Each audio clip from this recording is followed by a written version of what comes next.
കൃഷ്ണ ഗുരുവായൂരപ്പ ശരണം. ഗുരുവായൂരപ്പൻ്റെ ഉച്ചപൂജ കളഭാലങ്കാരം കഴിഞ്ഞു, നട തുറന്നു. അപ്പോൾ നമുക്ക് എല്ലാവർക്കും ഗുരുവായൂരപ്പനെ കാണാൻ പോകണ്ടേ? എല്ലാവരും വരൂ കേട്ടോ, കൂടെ വരൂ. നമുക്ക് ഗുരുവായൂരപ്പൻ്റെ ചതുർബാഹുവായ വിഗ്രഹത്തിൽ ഇന്ന് ഏത് രൂപത്തിലാണ് ഭക്തരെ അനുഗ്രഹിക്കാനായിട്ട് ഇരിക്കുന്നത് എന്ന് നോക്കാം. അങ്ങനെ നമ്മൾ ആദ്യം തന്നെ വരുമ്പോൾ ആ ഗണപതി ക്ഷേത്രത്തിലൊന്ന് പോയി തൊഴുതു, സർവ്വവിഘ്നങ്ങളും അകറ്റിത്തരാൻ വേണ്ടി പ്രാർത്ഥിച്ചു. അതിനുശേഷം നമ്മൾ കിഴക്കേ നടയിലൂടെ അകത്തേക്ക് വരികയാണ്. ഇന്നിപ്പോൾ കലശപൂജ ഇന്ന് 5-ാം ദിവസമായി. അപ്പോൾ വളരെ സന്തോഷമായ ദിവസങ്ങളാണ്. ഉത്സവം അടുത്തടുത്ത് വന്നുകൊണ്ടിരിക്കുന്നു. 6-ാം തീയതി ആയില്ലേ, 10-ാം തീയതി ഉത്സവമാണ്, ആനയോട്ടാണ്, ഒക്കെ തുടക്കമാണ്. അപ്പം എല്ലാവരും, ഭഗവാനും ഭക്തരും എല്ലാവരും സന്തോഷത്തോടെ കാത്തിരിക്കുന്നതാണ് ഉത്സവം. അപ്പോൾ അതടുത്ത് വന്ന് ഇന്നും വലിയ തിരക്ക് എന്നൊന്നും പറയാനില്ല. ഏകദേശം രാവിലെ 6-6:15 ആയപ്പോഴേക്ക് തന്നെ ശീവേലിക്ക് വേണ്ടിയിട്ട് നിർത്തി. വടക്കേ നടയിലൂടെ തന്നെയാണ്. അതിനുശേഷം പിന്നീട് ആ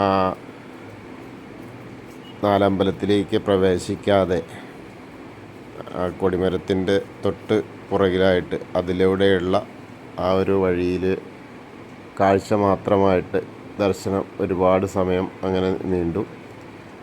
അത് കഴിഞ്ഞ് അപ്പോഴേക്കൊരു പുണ്യാഹമായി. അങ്ങനെ ഓരോരോ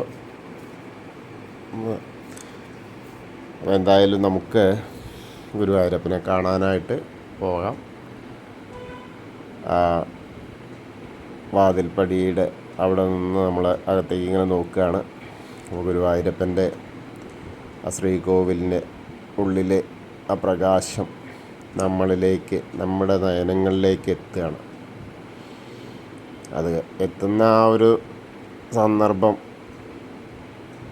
അതായത് ഗുരുവായൂരപ്പൻ്റെ അനുഗ്രഹം നമ്മിലേക്ക് എത്തുന്ന ആ ഒരു സമയം വളരെ മനസ്സ് പക്വമായിട്ട് ആകെ അങ്ങനെ വളരെ ആഹ്ലാദത്തോടെയുള്ള ഒരു കാഴ്ചയാണ്. നമ്മൾ ഇടത്തെ സൈഡിലേക്ക് നോക്കിയിട്ട് മേൽപ്പത്തൂരിനെ ഒന്ന് പ്രണമിച്ചു.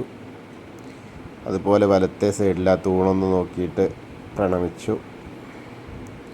അതിനുശേഷം അകത്തേക്ക് ഇങ്ങനെ നോക്കുമ്പോൾ, നാലമ്പലത്തേക്ക് ഇങ്ങനെ നോക്കുമ്പോൾ കാൽത്തളകൾ അണിഞ്ഞുകൊണ്ട് ഇങ്ങനെ നിൽക്കുന്ന ഒരു പൊന്നുണ്ണി കാണാനുണ്ട്. ഒരു 2-3 വയസ്സൊക്കെ തോന്നിക്കുള്ളൂ, അങ്ങനത്തെ ഒരു പൊന്നുണ്ണിയാണ്. പട്ടുകോണൊക്കെ ഞെറിഞ്ഞു കൊടുത്തിട്ടുണ്ട്. അരമണി ഇങ്ങനെ നല്ല വീതിയുള്ള ആ അരമണിയൊക്കെ ചാർത്തിയിട്ടുണ്ട്.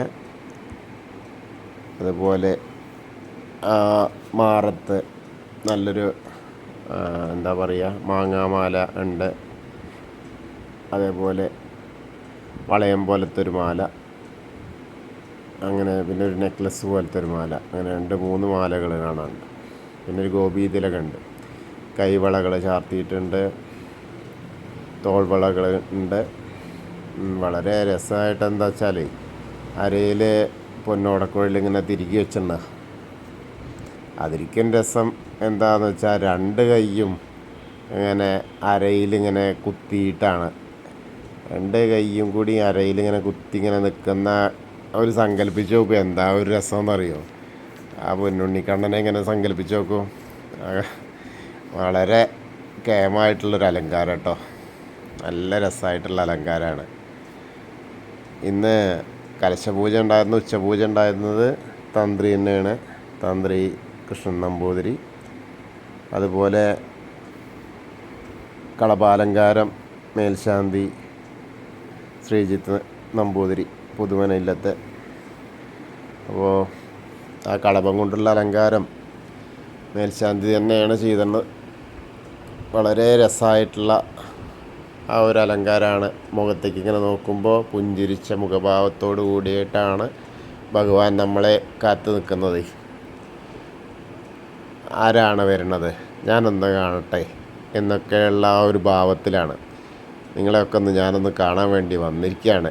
ഒരു 2-3 വയസ്സേ തോന്നിക്കുള്ളൂ, ചെറിയ കുട്ടിയാണ്. പക്ഷേ ആ കാഴ്ച ഗൗരവത്തോടെയാണ് നമ്മളെയൊക്കെ സമീപിച്ചു. മുഖത്ത് നല്ല പുഞ്ചിരിയാണ്. അതിപ്പോൾ എന്താ വെച്ചാൽ ഉത്സവമായി തുടങ്ങിയില്ലേ, അപ്പോൾ ആ ഒരു ചിരിയാണ്. എല്ലാവരും കാണാമല്ലോ എന്നാണ്. ദേവരെ വരാത്ത ആളുകളൊക്കെ ആ സമയത്ത് വരുമല്ലോ എന്നുള്ളൊരു സന്തോഷത്തിലാണ്. നല്ല രസമായിട്ടുള്ളൊരു കാഴ്ചയാണ്. ഇന്നത്തെ ആ അരയിൽ കൈ രണ്ടും കുത്തി നിൽക്കുന്ന ആ പൊന്നുണ്ണിക്കണ്ണനെ കാണാൻ. പീലിത്തിരിമുടി ഇങ്ങനെ കെട്ടിയിട്ടുണ്ട്. 2 തിരുമുടിമാലകളുണ്ട്, വെളുത്ത പൂവും അതേപോലെ തുളസിയായിട്ടുള്ളത്, തെച്ചിയും തുളസിയായിട്ടുള്ളതും.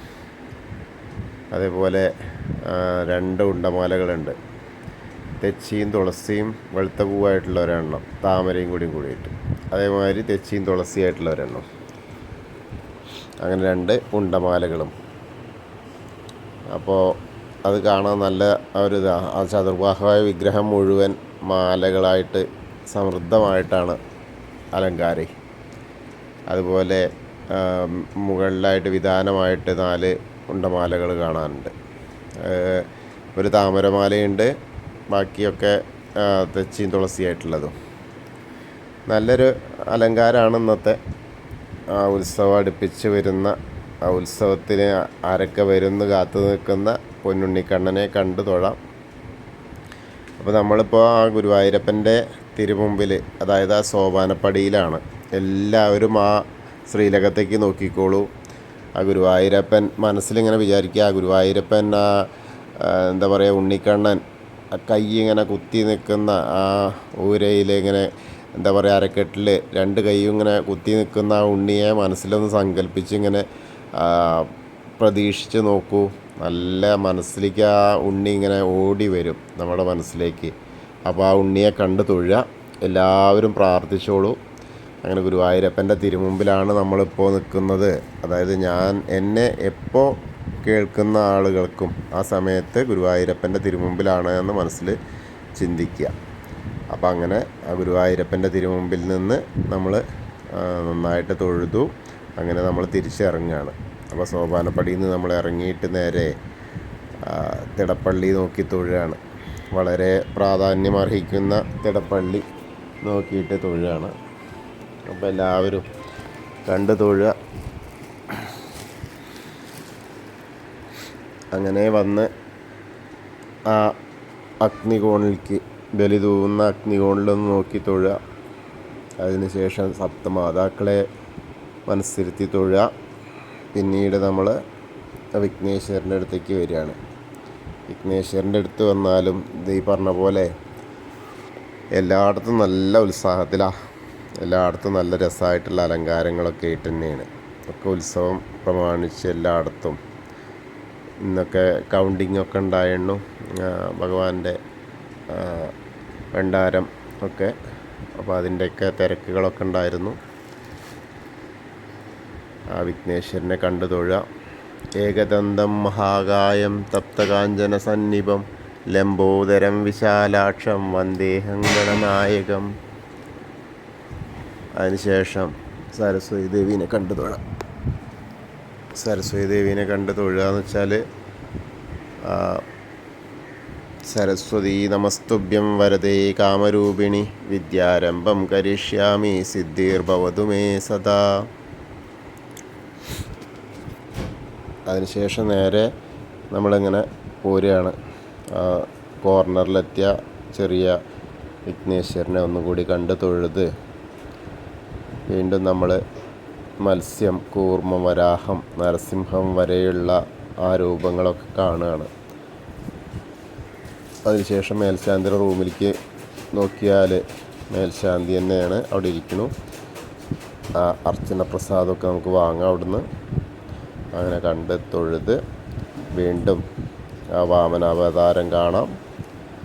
അതേമാതിരി ഗജേന്ദ്രമോക്ഷം കാണാം. പിന്നീട് കാണുന്നത് വിഷ്ണു ഭഗവാനെ ഗരുഡൻ്റെ പുറത്തിരിക്കുന്ന വിഷ്ണു ഭഗവാനെ കാണാം. അങ്ങനെ കണ്ടിട്ട് അതിനുശേഷം നമ്മൾ വീണ്ടും പടിഞ്ഞാറ നടയിൽ, അതായത് ശ്രീകോവിലിൻ്റെ പുറകുവശത്തായിട്ട് സാഷ്ടാംഗം നമസ്കരിച്ച് കഴിഞ്ഞാൽ നേരെ ആ അനന്തപത്മനാഭസ്വാമിയെ കണ്ട് തൊഴാം. നിറയെ എന്താ പറയുക, ഇത് താമരയും തുളസിയായിട്ടുള്ള മാലകളാണ് നിറയെ ഉണ്ട്, അലങ്കരിക്കപ്പെട്ടിരിക്കുക. അപ്പോൾ അതിങ്ങനെ കാണാം. അതിനുശേഷം നമ്മൾ വീണ്ടും ശ്രീരാമസ്വാമീനെയും ബലരാമസ്വാമീനെയും അതേപോലെ ഭാർഗവരാമനെയും കൃഷ്ണനെയും ഒക്കെ കണ്ട്, ദശാവതാരങ്ങളൊക്കെ കണ്ട്, രൂപങ്ങളൊക്കെ കണ്ട് തൊഴുത്, മുരുകനെ കണ്ടു തൊഴുതു ഹനുമാൻ സ്വാമിയുടെ അടുത്ത് വന്ന് തൊഴുകയാണ്. അവിടെ നിന്നൊരു കുറച്ച് കുങ്കുമമുണ്ട്, അതേപോലെ ഒരു വെറ്റില മാലയുണ്ട്. ത്വമസ്മിൻ കാര്യനിര്യാഗേ പ്രമാണം ഹരിസത്തമ ഹനുമാൻ യജ്ഞമാസ്തായ ദുഃഖക്ഷയകരോ ഭവ മനോജവം മാരുതതുല്യവേഗം ജിതേന്ദ്രിയം ബുദ്ധിമതാം വരിഷ്ഠം വാദാത്മജം വാനരയൂഥമുഖ്യം ശ്രീരാമദൂതം ശിരസാ നമാമി. ബുദ്ധിർബലം യശോധൈര്യം നിർഭയത്വം അരോഗത അജാഡ്യം വാക്പടുത്വം ഹനുമത് സ്മരണാദി ഭവേത്. ഓം നമോ ഭഗവതേ ആഞ്ജനേയായ മഹാബലായ സ്വാഹ. അങ്ങനെ ഹനുമാൻ സ്വാമീനെ കണ്ടു തൊഴുതു, രാധാകൃഷ്ണ വിഗ്രഹം കണ്ടു തൊഴുതു. പിന്നീട് ആ ഓവിൻ്റെ അവിടെ വന്നിട്ടൊന്ന് പ്രാർത്ഥിച്ചു. അതിനുശേഷം ഒന്നുകൂടി പടിഞ്ഞാറ് ഭാഗത്തേക്ക് ഇങ്ങോട്ട് എത്തുന്നതിൻ്റെ ആ കോർണറിൽ നോക്കിയാൽ നമ്മുടെ താമരക്കണ്ണൻ, ഓവിനും പടിഞ്ഞാറ് ഭാഗത്തിനും ഇടയ്ക്കായിട്ട് താമരക്കണ്ണനെ കണ്ടു തൊഴാം. കൽപ്പകവൃക്ഷത്തിൻ്റെ ചുവട്ടിലിരിക്കുന്ന താമരക്കണ്ണനെ കാണുക, തൊഴുക. വീണ്ടും നമ്മൾ ഓവ് മുറിച്ച് കിടന്നാൽ, അപ്പുറത്തേക്ക് കിടന്നാൽ ആ മണിക്കിണർ കാണാം. അതേപോലെ നൃത്താറ കണ്ട് തൊഴാം. നൃത്താറയിൽ നമ്മൾ പൊന്നുണ്ണി നൃത്തം ചെയ്യുന്നതായിട്ട് സങ്കല്പിച്ച് ഏത് രൂപത്തിലാണോ നമ്മൾ സങ്കല്പിക്കുന്നത് ആ രൂപത്തിൽ നമ്മളെ അനുഗ്രഹിക്കാൻ ഭഗവാൻ അവിടെ തയ്യാറായി വരും. അങ്ങനെ ആ ഭഗവാനെ അവിടെ നിന്ന് അങ്ങനെ നൃത്താറയെന്നൊക്കെ കണ്ടു പോന്ന് അതിനുശേഷം കുറൂരമ്മേനെയും ഒക്കെ കണ്ട് വടക്കേ നടയിലൂടെ തന്നെ പുറത്തിറങ്ങി പ്രസാദ കൗണ്ടറിൻ്റെ അവിടെ നിന്ന് ചന്ദനവും പ്രസാദമൊക്കെ വാങ്ങാം. അതിനുശേഷം വീണ്ടും നമ്മൾ ഇടത്തരികത്തുകാവിലെ ഭഗവതീനെ കാണാൻ തൊഴാം. ഭഗവതിയുടെ അവിടെ നല്ല രസമായിട്ടുള്ള വളരെ സുന്ദരിയായ അതിസുന്ദരിയായ ആ രൂപത്തിലാണ് ഭഗവതി കാത്തിരിക്കുന്നത് ഭക്തരെ. ഒക്കെ ഉത്സവത്തിൻ്റെ ഇതാകൊണ്ട് എല്ലാവർക്കും വളരെ സന്തോഷമാണ്. അപ്പോൾ ആ ഒരു കാഴ്ചയിലാണ്. സർവമംഗളമാംഗല്യേ ശിവേ സർവാർത്ഥ സാധികേ ശരണ്യേ ത്രയംബകേ ഗൗരി നാരായണി നമോസ്തുതേ. അങ്ങനെ അമ്മേനെ കണ്ടു തൊഴുത് കോർണറിലെത്തിയിട്ട് വീണ്ടും നമ്മൾ ഒന്ന് പിന്തിരിഞ്ഞിട്ട് മമ്മിയൂരപ്പനെ ഒന്ന് മനസ്സാ സ്മരിക്കുക. നമശിവായ നമശിവായ നമശിവായ എന്നുള്ള പഞ്ചാക്ഷരി മന്ത്രം ജപിക്കുക. മമ്മിയൂരപ്പനെ മനസ്സാ സ്മരിക്കുക. അതിനുശേഷം നമ്മൾ നേരെ കൊടിമരത്തിൻ്റെ അവിടേക്കൊന്ന് നോക്കി തൊഴുക. അങ്ങനെ കൊടിമരത്തിൻ്റെ അവിടെ ഒന്ന് തൊഴുത് വീണ്ടും നമ്മൾ ശ്രീലകത്തേക്ക് നോക്കുകയാണ്. നമ്മുടെ പൊന്നുണ്ണി കൈ കുത്തി നിൽക്കുന്ന പൊന്നുണ്ണിയെ കാണാണ്ടോന്ന്, അരയിൽ കൈ കുത്തിയിട്ട് നിൽക്കുന്ന പൊന്നുണ്ണിയെ ഒന്നുകൂടി കാണണമല്ലോ എന്നുള്ള ഉദ്ദേശത്തിൽ നമ്മൾ നോക്കുമ്പോൾ വളരെ സന്തോഷമായി കാണാൻ കഴിയുന്നു. അപ്പോൾ നമ്മൾ അവിടെ നിന്ന് നമസ്കരിച്ചു. പിന്നെ കൂത്തമ്പലത്തിലേക്ക് നോക്കി. അവിടെ നിറയെ കലശങ്ങളെ തയ്യാറായി കൊണ്ടിരിക്കുകയാണ്. ഇനി സഹസ്ര കലശത്തിൻ്റെ ഒരുക്കങ്ങൾ നടന്നുകൊണ്ടിരിക്കുകയാണ്. അപ്പോൾ അവിടെ നിന്ന് നോക്കി തൊഴുതു. പിന്നെ അയ്യപ്പസ്വാമീനെ കണ്ട് തൊഴുകയാണ്. അയ്യപ്പസ്വാമീനെ കാണുക, തൊഴുക. ഭൂതനാഥ സദാനന്ദ സർവഭൂതദയാപര രക്ഷ രക്ഷ മഹാബാഹു ശാസ്തേ സ്തുഭ്യം നമോ നമ. അങ്ങനെ അയ്യപ്പസ്വാമീനെ ഒന്ന് കണ്ട് തൊഴുതിട്ട് ഒന്ന് പ്രദക്ഷിണമായിട്ട് നമ്മൾ പടിഞ്ഞാറ നടയിലേക്ക് വരികയാണ്. പടിഞ്ഞാറ നടയിൽ വന്ന് ആദ്യം തന്നെ ആ ദീപസ്തംഭത്തിലെ മുരളീധര സ്വരൂപം കാണാം. അതുപോലെ നമ്മൾ കുറച്ചൊന്ന് പിന്നിലേക്ക് ഇറങ്ങി നിന്നാൽ ആ കൊടിമരത്തിലെ വേണുഗോപാല സ്വരൂപം കാണാം. അപ്പോൾ ഇന്നും നമ്മൾ ആ ഗുരുവായൂരപ്പൻ്റെ ഉച്ചപൂജയും കളവാലങ്കാരും കണ്ടു തൊഴുതു.